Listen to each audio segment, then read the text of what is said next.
দশম শ্রেণীর সকল ছাত্রছাত্রীদের প্রোগ্রেস টিউটোরিয়াল ইউটিউব চ্যানেল এবং ফেসবুক পেজে স্বাগত।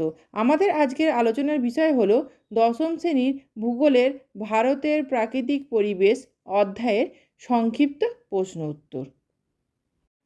প্রথম প্রশ্নটি দেখো, সামাজিক বনসৃজনের দুটি সুবিধা উল্লেখ করো বা উদ্দেশ্য। উত্তর, সামাজিক বনসৃজনের সুবিধা। একের দাগে দেখো, সামাজিক বনসৃজন এর ফলে পশু খাদ্যের যোগান পাওয়া যায়। দুইয়ের দাগে দেখো, জ্বালানির কাজে ব্যবহৃত কাঠের যোগান পাওয়া যায়।